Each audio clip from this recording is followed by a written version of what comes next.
Suspiria, 1977, considered one of Dario Argento's greatest works. Is the hype justified? Hey y'all, it's your Twisted Girl Next Door here, and this is my Overhyped or Right segment, where I review and dissect popular and cult horror classics to see if the people were right about the movie or if it was overhyped. Today I'm reviewing Suspiria, the 1977 version, which deals with a prestigious dance academy that has some pretty dark, possibly dark witchcraft forces affecting the students and endangering their lives there. So, my point of reference when it comes to this film is that I am a first-time viewer. That means I had never seen this film before a day in my life before I did it in order to do this review video. So, let's get into the guts of Suspiria. First point, is the plot innovative and or groundbreaking? The answer to that is definitely yes. What, from my research, because I did my research when it came to this film, what Argento did when it came to the film, he made it so that it was a mythology. He dug into fairy tales, folklore, and other aspects, and even English literature to create not just Suspiria, but the world that Suspiria actually exists in. It's part of the Three Mothers trilogy, which deals with Suspiria being the first movie that deals with one of the three head witches. I don't really think that's a spoiler because that was in the marketing and whatnot. So, deals with one of the three mothers or / witches, sorceress, or whatever. And Suspiria deals with the mother of great size, whatever. And this is part of an even bigger folklore, mythology, world universe that he was doing. He's basically doing world building in a horror franchise, which I think is really cool because sometimes you only get that with franchises that have one particular killer, like Nightmare on Elm Street with Freddy Krueger or Friday the 13th with Jason or whatever the canon may be, who knows what he is with Michael Myers. But in this case, what he did with this film is that there's three separate kind of entities, but they exist in this one world. And that to me is very cool for being something from the 1970s where, you had a lot of slasher flicks that didn't build on anything. And then you had monster flicks later on in the 70s and the 80s and legacy monsters like the Mummy or Dracula. But to do it in this way and to have it so that the three villains or dark entities are women, that is definitely innovative. Second point, were any of the characters in the movie iconic and or memorable? I think that's kind of 50-50. Okay, I know I went on a whole tangent about the three mothers, but they don't really, it's more so the world they affect and the things around them, at least in Suspiria. So then in that case, you kind of have to deal with the other characters. Although I think that there was a very strong lead woman character, which I'll get into in a little bit. And I was thankful for that. I just, she didn't necessarily have any badass, lines or things of that nature that would make me be Sarah Connor of the Terminator type of deal, or even Nancy from, Nightmare on Elm Street, where she says, screw your hall pass, and, things of that nature. That wasn't necessarily the case in there, although all of the characters came together in a really awesome way to create this Alice in Wonderland horror epic. I don't think necessarily they had any characters to me that were oh my gosh, I would want to dress up as that character for Halloween, or, oh my gosh, that character is my, spirit person. So in that case, I think it's so-so. Third point, the dialogue / script. Was it monumental and epic? Were there some awesome lines and such in the film? In this case, I'm going to say yes, there was. Although I think Suspiria leans more on the visuals than it does the epic monologues or epic lines that you get in some movies.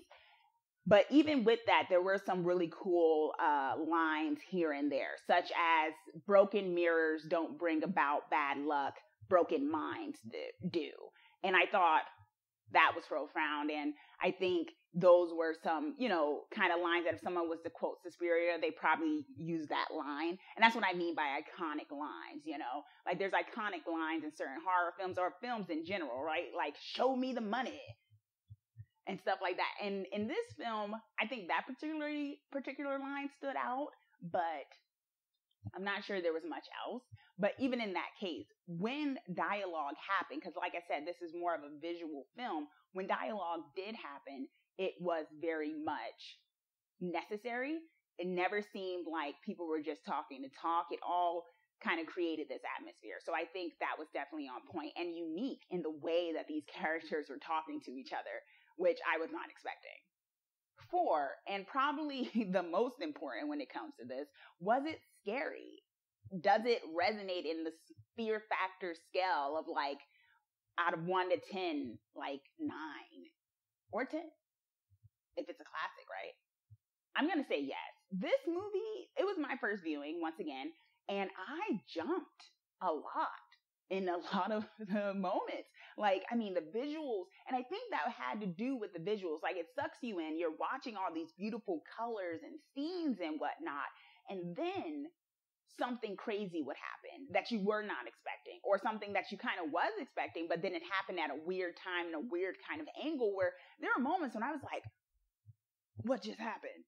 Or just jumping, like I was not expecting that. And yeah, this movie definitely, like I said, I don't think horror movies like have to universally scare people, but there does have to either be that it plays on some sort of fear that enough people can get scared about, or it scares you, the viewer. And I think in this case, it definitely did both. So it was definitely a scary picture. Okay, so dealing with those 4 segments when it comes to dissecting kind of the important factors that I think make a horror classic, you also have to look at the context. Like, when was this film made? Because in looking at the context, you can know whether or not it was groundbreaking or whether it was the first of its kind and things of that nature to kind of give it bonus points on why it could be such an iconic or horror classic and why it's something that people should know about. And I think in this case with Suspiria, it definitely had a great context with it. It was put out in 1977. And although it is an Italian horror film, what was going on in the U.S., and I think it was affecting other countries at the time, is that we were dealing with the second wave of feminism.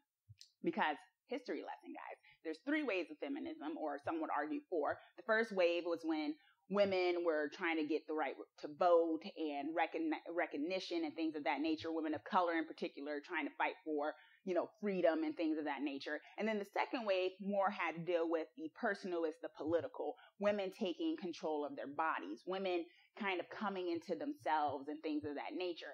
And I think given kind of the sensual context of this film, not overtly sensual at all, but more so like the idea of these women, it was a heavy women cast. Like, it was all women that were pretty much the main characters, except 1 or 2 guys, maybe 3 guys if you count the dude who didn't talk at all. And it was a heavy woman cast. They were the leaders, they were the friends and the foes, strong women characters. And I think that was greatly effective because in that time, in the 1970s, you're dealing with this emergence of women kind of owning their bodies a bit more, being more, direct, not necessarily listening to authority so much. And I think Suspiria very much in a horror tinged way reflected that. So I'm like, that was awesome. And I think it really played into the context in order to kind of be the way it was and being innovative. Okay, so some major pros and some major cons when it comes to this film. Because major cons, because no film is perfect and not even a potentially horror classic is perfect. So let's get into the pros and the cons. One of the pros of the film was the atmosphere. Like I said, this was a beautiful movie. Like, the coloring, it definitely gave an Alice in Wonderland, Snow White vibe to it, in what, every scene was kind of theatrical and even surrealistic, I would say, but not so much where it took away from the intimacy of the horror moments, the intimacy of the fear that was going on in the characters. And that, it was just beautiful. Like, I think even compared to movies I've seen today that are more visual, this one still gives a lot of these movies a run for their money. Speaking of comparison to movies of today, I think another pro of this film is that it's an evergreen film. And when I say evergreen, I mean like it's something where it's always relevant. And I think this film, even though it came out in the 1970s, is still very evergreen in terms of like the look of it, the characters, the strength in the women characters. It all really still works for today and like gives, like I said, a lot of these current movies a run for their money in terms of the look and the feel and the dialogue and the characterizations in them. So definitely an evergreen movie. And that's what you need to be a classic, right? Classics should be things that it doesn't matter if it's been 30 years, 10 years, 50 years, 70 years. You can go back to it and still really appreciate it. Speaking of strong women, that's another pro. I said it earlier, I'll say it again because you can never say it enough. I was really excited about the fact that this was such a heavy woman cast, and also that a lot of the women were strong-willed, and not just strong-willed like obnoxious, like I'm so strong, but like, showing a nuance, showing, having agency. I think that was the main thing. A lot of the women had agency. A lot of them were like going to this school abroad and on their own, living in this city on their own, wanting to live in the city. And it showed that. And I'm thinking, yay. And this is 1970s. I mean, we still have problems with that in movies now, right? In trying to have strong women characters that don't fall into complete tropes. So yeah, big ups. And my last major pro when it comes to this film is the length. Oh my God. It's only like an hour and a half and it was perfect. I am one of those people who think that if a horror movie is like 2 hours plus, that probably means it's gone on for a half an hour too long. To be honest, I just don't think a horror movie should be longer than an hour and like 40 minutes tops to tell a horror story. Just real talk. I know there are some exceptions, but not many. So this was a perfect length. It really worked. Like it reached the end and I was like, wow, I am satisfied. I don't feel like I've been here too long. Everything worked. He fit it in. So big ups, because I think we're living in a day and age now where people are doing like these 2-hour epics and it's just like, you don't need that long of a film. No, you don't need that. Okay. So now I have to get into the cons, and I don't want anyone to rip me to shreds, because if you completely love this film and you think this is a perfect film, be honest with yourself. No film is perfect. So let's get into the cons. One con I had with this is that there was like 1 or 2 plot holes. There were like 1 or 2 moments, and I don't want to get into it if someone hasn't seen it, where it didn't add up. Like it was like, well, does that make sense? Like, how did they get there? Where did they go? Where are they? What is this? There were like 2 moments like that. Not a lot where it was so much like, oh my gosh, really?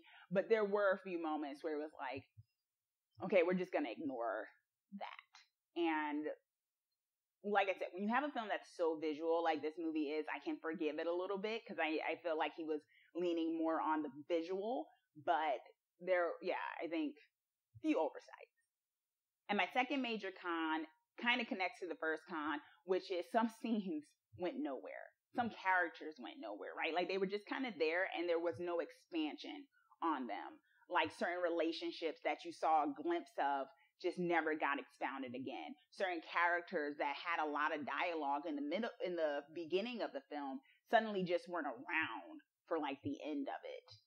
They just disappeared. And it was just like, why was there such an emphasis on them if they're not around anymore? Yeah, there were a few moments like that where it was like, well, that's, I get it though. You did a perfect 1 hour and a half film. Sometimes, not everyone's going to get their, soliloquy or monologue or whatever. So that's fine. It wasn't too major, but that definitely was a thing where it was like, why was this character introduced if we weren't going to see them again? Or why was this kind of initial relationship introduced if, like I said, it was never going to be expounded on?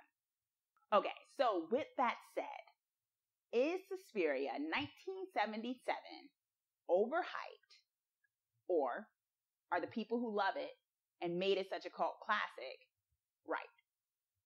I'm going to say that the hype is justified. It is totally justified. Being that it was my first time seeing this film, I kind of fell in love with it. Funny enough, this 1977 film is probably one of my favorite horror films I've seen in 2018. That's what I'm talking about. And that's how it should be if you're a horror classic, right? Evergreen, like I said. So yes, the hype is justified. Okay, so did you see Suspiria? Have you heard of Suspiria? Do you think I'm completely wrong in saying the hype is justified? Do you think this is an overbloated, overhyped film? Let me know. Comment down below. Let me know your thoughts. And also, be sure to subscribe so that you are the first to know when I post my videos of all things horror. Thanks for watching. Let's get creepy together.